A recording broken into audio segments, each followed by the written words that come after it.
जय श्री कृष्णा। राधे राधे दोस्तों। गणेश जी शुभ लाभ प्रदान करने वाले देवता हैं। उनकी पूजा करने से हमें रिद्धि सिद्धि की प्राप्ति होती है। किसी भी व्रत में, पूजा में गणेश जी की कथा कहानी जरूर सुननी चाहिए।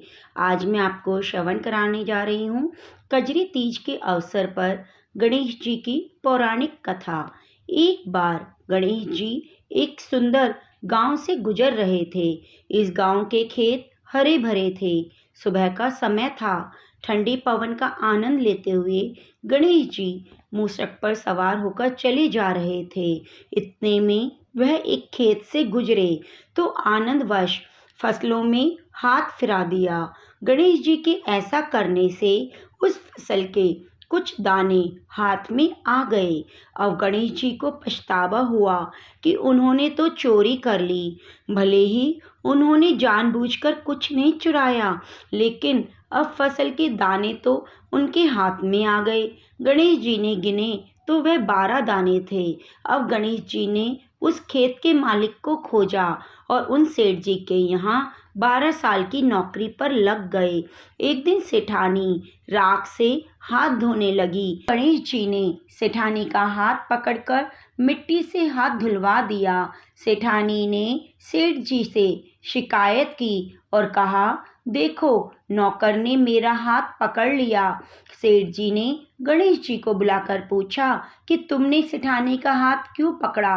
गणेश जी ने बोला कि मैंने तो बस ये कह रहा था कि राख से हाथ धोने से घर की लक्ष्मी नाराज होकर घर से चली जाती है और मिट्टी से हाथ धोने से वह लक्ष्मी जी घर में ही रहती हैं। सेठ जी ने सोचा कि गणेश जी ठीक ही तो कह रहे हैं।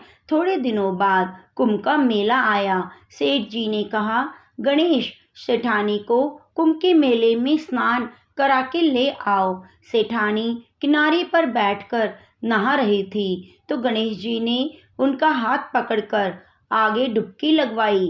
घर आकर सेठानी ने सेठ से कहा, गणेश जी ने तो मेरी इज्जत ही नहीं रखी और इतने सारे आदमियों के बीच मुझे घसीटकर पानी में ले गए। तब सेठ जी ने गणेश जी को पूछा, ऐसा क्यों किया तुमने? तो गणेश जी ने कहा, सेठानी किनारे बैठकर गंदे पानी से नहा रही थी तो मैं आगे अच्छे पानी में डुबकी लगवाकर ले आया। इससे अगले जन्म में बहुत सारे राजा और राजपाट इसको मिलेगा। सेठ जी ने सोचा, गणेश जी तो ठीक कह रहे हैं। एक दिन घर में पूजा पाठ हो रहा था, हवन हो रहा था। सेठ जी ने गणेश जी को कहा, जाओ सेठानी को बुलाकर ले आओ।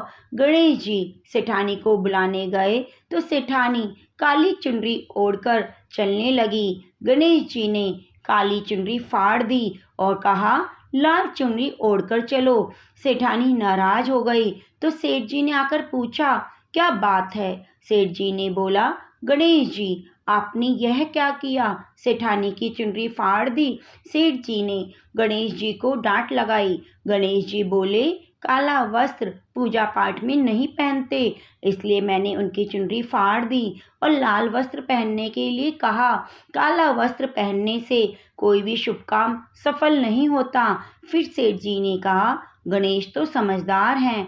एक दिन सेठ जी पूजा करने लगे तो पंडित जी ने बोला, वो गणेश जी की मूर्ति लाना भूल गए, अब क्या करें? तो गणेश जी बोले, मेरे को ही मूर्ति बनाकर विराजमान कर लो, आपके सारे काम सफल हो जाएंगे। यह बात सुनकर सेठ जी को गुस्सा आ गया और बोले, तुम तो अब तक सेठानी से ही मजाक करते थे, अब मेरे से भी करने लगे। गणेश जी ने कहा, मैं मजाक नहीं कर रहा, मैं सच बात कह रहा हूँ। इतने में ही गणेश जी ने गणेश जी का रूप धारण कर लिया और सेठ सेठानी ने गणेश जी की पूजा की। पूजा खत्म होते ही गणेश जी अंतर्ध्यान हो गए। सेठ सेठानी को बहुत धोखा हुआ और उन्होंने कहा, हमारे पास तो गणेश जी रहते थे, हमने उनसे इतना काम कराया। जो गणेश जी ने सपने में आकर सेठ जी को कहा, आपके खेत से मैंने 12 अनाज के दाने तोड़ लिए थे, उसी का दोष उतारने के लिए मैंने आपके यहाँ काम किया। सेठ जी को करोड़ों की माया हो गई। गणेश जी महाराज, जैसे आपने सेठ जी को दिया वैसे सबको देना, कहते सुनते को सारे परिवार को देना। बोलो गणेश भगवान की जय। दोस्तों, ऐसी ही कथा कहानियाँ सुनने के लिए आप हमारे चैनल को सब्सक्राइब करना ना भूलें और बेल आइकन को ज़रूर दबाएं। मिलते हैं अगली वीडियो में। धन्यवाद।